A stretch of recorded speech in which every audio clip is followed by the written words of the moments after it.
Hi guys, magandang araw na naman po sa ating lahat and welcome na naman po sa aming YouTube channel.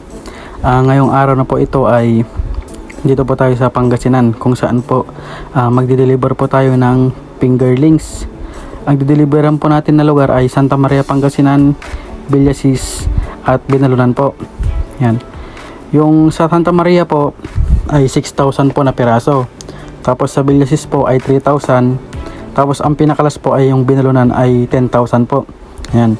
Ito po ay pre-deliver po. Sa lahat po ng gusto pong umorder po yan, pre-deliver po yan. Kahit ilan po yan, i-deliver po natin yan. Ngayon po, ang unang dideliveran po natin ay itong Santa Maria po. Yan, dahil ito po yung unang madadaanan po natin. Ang order po nito ay 6,000 po na piraso. Ang ginagawa po namin dito ay magtitimbang po kami ng 1 kilo. Tapos sa susunod po na kilo, yun na po yung pagbabasihan po namin ng bilang po ng fingerlings po na in-order po nila. Ayan po, kung nakikita nyo po dyan, tinitimbang po namin ng 1 kilo po yan. Ayan.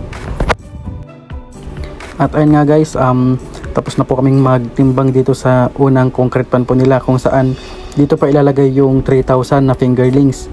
Ayan. Tapos doon naman po sa pangalawa ay 3,000 din po. Ayan. Tapos ang mangyayari po dyan sa pre po ay hahatiin din para po pantay pa rin po yung bilang. Ayan, kung napapansin nyo po, medyo mababa lang po yung tubig. Tapos meron po siyang oxygen. At ito po yung kanilang source po ng oxygen. Ayan po. Yan po ay solar po yan para po kahit papano mas makakatipid po sila dun sa kuryente. Ayan, ang dami pong hose na nakalagay po. Ayan po yung unang buhos po. Yan, kung napapansin nyo, napakaganda po ng fingerlings po. Yan. Kaya sa mga gusto pong umorder po dyan, comment lang po kayo sa video na ito or call po kayo sa number po na nakalagay po dito sa mismong screen. At ito naman po yung earth pan nila, kung saan po nilalagay po nila yung azola para po makapagparami po sila. Tapos ito naman po yung mga concrete pan po nila na available na wala pa pong karga. Tapos ito naman po yung meron pong karga. Ayan. Dito po nilagay yung ibang in-order po nila sa pangatlong concrete pan po. Ayan. At yun nga po guys, dahil po 6,000 po yung order po nila, naibaba na po yung iba pero hindi ko po nakuha ng po ng video. At ang susunod po na dideliveran po natin ay dito naman po sa Villasis po, kung saan ang order po nila ay 3,000 po na piraso. Syempre po, katulad po nung naunang nakita nyo po sa video, magbibilang po ulit tayo dahil po magkaiba po yung sukat po ng order po nila. Ayan. Kaya po kailangan po nating bilangin at para po masigurado po nating hindi po magkulang yung maibigay po natin dun sa nag-order po. Ayan. Ang usapan po namin dito ng mga nag-order po sa amin ay tutulungan po natin sila sa tutorial. Tapos sa market naman po ay tutulungan din po natin yan para po wala pong problema. Lahat po yan ituturo po natin simula paggawa po ng concrete pan hanggang sa pag-alaga po ay tinuro po natin sa kanila. Ayan. Kaya sa mga gusto pong mag-umpisa po dyan, mag-PM lang po kayo sa Facebook ko para po makapag-usap po tayo ng maayos. Ayan. At ayan nga guys, ito po yung kanilang trapal pan po, kung saan dito po nila susubukan yung unang pag-aalaga po nila. Ayan. Ito po ay 3,000 po yung kanilang in-order. Dahil po nag-order po sila sa atin, tuturuan po natin sila kung paano po yung pag-aalaga po sa trapal at kung paano yung tamang pag-aalaga sa hito. Ayan po. Siyempre po, dahil baguhan pa po sila, hindi pa po nila gaanong kabisado yung pag-aalaga. At bagong deliver nga lang po itong fingerlings po nila, kailangan po ay medyo mababa lang po yung tubig at medyo maglagay po tayo ng continuous water. Yan, para po meron po silang oxygen. Yan, kung napapansin nyo, napakaganda po ng galaw po ng mga isda. Yan, napakalakas po nila kahit matagal po yung biyahe. Yan.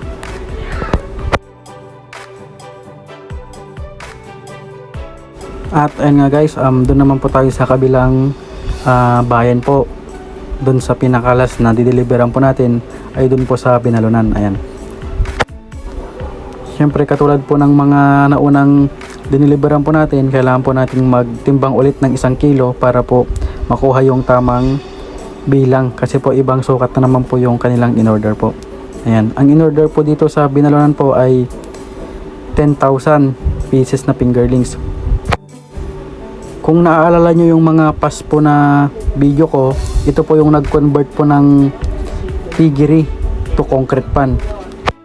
Sila po yung nag-avail po ng tutorial po natin simula pag-convert po ng concrete pan hanggang sa pag-aalaga po, hanggang sa fingerlings po, sa atin po sila kumuha. Ayan. Siyempre po dahil po nag-avail po sila ng tutorial, full tutorial po ng pag-aalaga ng hito at saka sa paggawa po ng concrete pan. Tapos nag-avail din po sila ng fingerlings po sa atin kung saan 10,000 po yung in-order po nila. Kaya ang mangyayari po dyan, nag-usap po kami na sa usapang market po ay tutulungan ko po sila. Kasi po first timer po nila, wala pa po silang gaanong kakilala po na bumibili po ng mga good size. Ayan.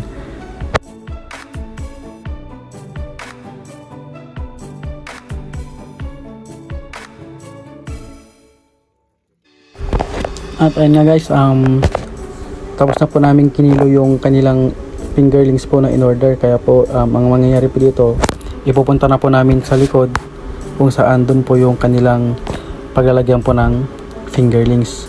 At ito nga po yun, yung kanilang kinonvert po na piggery na ngayon po ay naging concrete pan na.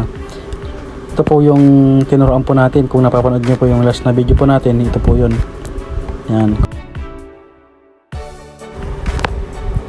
At ayan nga guys, ang binubuhat na po yung mga fingerlings. Yan.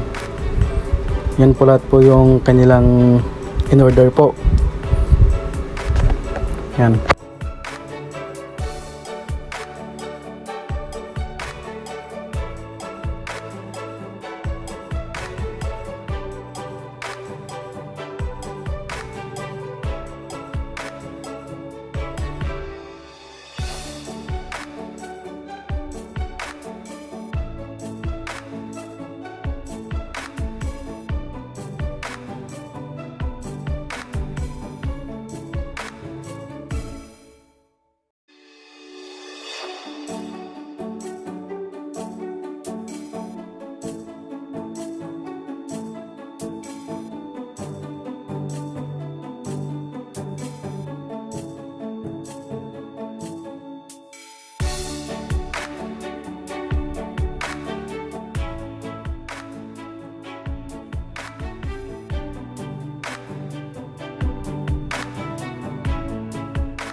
At ayun lamang guys, maraming salamat po sa panonood.